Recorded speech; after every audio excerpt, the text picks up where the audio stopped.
अस्सलाम वालेकुम भाई लोग, आप देख रहे हैं प्राइम टाइम। ईरान को बहुत बड़ा झटका लगा है। ईरान के IRGC के इंटेलिजेंस चीफ जिनका नाम है माजिद खादनी, उनको इसराइल के द्वारा कत्ल कर दिया गया है। ये ईरान के लिए और ईरान के समर्थकों के लिए बहुत बड़ा झटका है। ईरान के IRGC के इंटेलिजेंस चीफ के शहीद होने के बाद मुश्तबा खामने का पैगाम आया। उन्होंने सबसे पहले शोक व्यक्त किया, दुख व्यक्त किया, दुख जताया। उसके बाद कहा कि हमारे टॉप लीडर्स, टॉप कमांडर्स को असैसिनेट करने के बाद हमारे सरकार को, हमारी गवर्नमेंट को, हमारे रिजीम को कोई फर्क नहीं गिरेगा। ईरान के विदेश मंत्री अब्बास अराक्ची ने ये फोटो पोस्ट की है, 2 पोस्ट की है फोटो, और कहा है जो इसराइल और अमेरिका ने हमारे MITs, हमारी यूनिवर्सिटीज को बॉम्ब किया है, उड़ाया है 1400 साल पहले हमारे प्यारे नबी मोहम्मद सल्लल्लाहु अलैहि वसल्लम ने फरमाया था कि अगर ज्ञान दूसरे सितारे पर भी है हो तो ईरानी उसे पालेंगे, उसे हासिल कर लेंगे। दुश्मन को इसका जवाब जरूर मिलेगा, हमलावर को हम इसका हमारी ताकत जरूर दिखाएंगे इंशाअल्लाह। डोनाल्ड ट्रंप ने टाइम सेट किया हुआ था 8 PM का।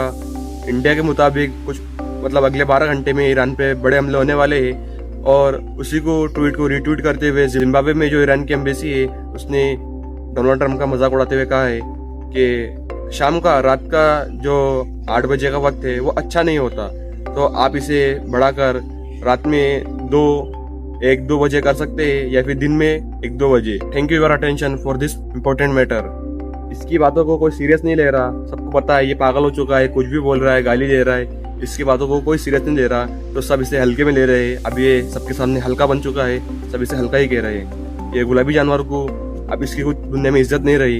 ये अमेरिकी नेवल फोर्स का चीफ क्या कह रहा है देखिए, विलियम MC रेवन, ये अमेरिका के नेवल फोर्स का एक एडमिरल है, बहुत ऊंचे पद पर है ये, और इसने कहा है डोनाल्ड ट्रंप की बातों ने, डोनाल्ड ट्रंप ने हमको हमारे बच्चों के सामने जलील किया है और हमें रुस्वा किया है। पूरी दुनिया में हमारी इतनी इंसल्ट, इतनी बेइज्जती कभी नहीं हुई जितनी आज हो रही है। ये गुलाबी जानवरों को अच्छा नहीं कह रहा है, इसे सब पागल ही कह रहे हैं, इसे सब हल्का ही कह रहे हैं। इसी तरह से अमेरिका का जो अखबार है न्यूज़ वीक, वो कह रहा है अमेरिका की, डोनाल्ड ट्रंप की जितनी भी धमकियां थी स्ट्रेट ऑफ हॉर्मुज़ खुलाने की, वो सब बेकार साबित हुई, कुछ काम की साबित नहीं हुई। अमेरिका का एक और अखबार कह रहा है ईरान के एनर्जी साइट, ईरान के वाटर सप्लाई और ईरान का इलेक्ट्रिसिटी, उस पर हमला करना कोई बहादुरी का काम नहीं है, बहुत बड़े तुरम खा नहीं हो तुम, और इससे जंग और बढ़ेंगी और खतरनाक हुई। और वही दूसरी तरफ अल जजीरा की रिपोर्ट देखिए, ईरान ने जो कुवैत के ऊपर हमले किए हैं तो उसमें कुवैत के कई सारे नागरिक, आम नागरिक बुरी तरह से घायल है।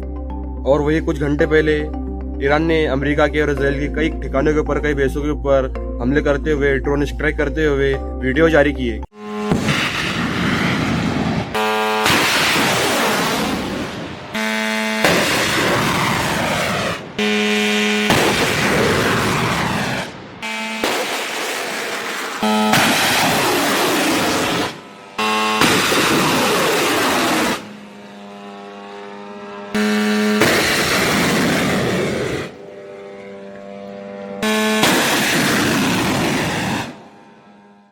और वही इसराइल के ऊपर कुछ घंटे पहले बहुत बड़े बड़े हमले हुए हैं। ईरान ने कहा था ये हमले हमने नहीं किए, अब इसकी जिम्मेदारी हूती संगठन ने ले ली है।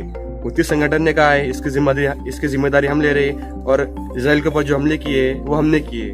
और वही दूसरी तरफ ईरान की फौज ने कहा है हम जब तक लड़ेंगे, हमारे मुल्क के लिए हम जब तक लड़ेंगे, हमारे वतन के लिए हम जब तक लड़ेंगे, जब तक हमारे पॉलिटिकल पार्टी को ऐसा नहीं लग जाता कि हम मजबूत है, हमारी बात मानी जा रही है, हम उनके लिए और हमारे मुल्क के लिए हम आखिर तक लड़ते रहेंगे। और वही दूसरी तरफ ईरान ने कहा है हमने कई देशों के जहाजों को स्ट्रेट ऑफ हॉर्मुज़ से निकलने की परमिशन दी है। बांग्लादेश, इंडिया, पाकिस्तान, तुर्की, चाइना, ऐसे कुछ जहाज और है, फ्रांस, जिनको ईरान ने निकलने की इजाजत, परमिशन दी है। ईरान के पास है न्यूक्लियर वेपन। जी हाँ, ये मैं नहीं कह रहा, ये कह रहा है अमेरिका का एकदम टॉप का न्यूज अखबार द वॉशिंगटन टाइम्स। ये कह रहा है कि स्ट्रेट ऑफ हॉर्मुज़ ईरान का न्यूक्लियर वेपन है। ये इससे पूरी दुनिया की इकोनॉमी को कंट्रोल कर रहा है, बिना एक भी शॉट फायर करे, बिना एक भी गोली चलाए, ये पूरी दुनिया की इकोनॉमी को कंट्रोल कर रहा है। ये जंग, ये आग बढ़ती जा रही है, ये आग पूरी मिडिल ईस्ट में फैल चुकी है, कोई बंद होने का साइन नहीं दिख रहा।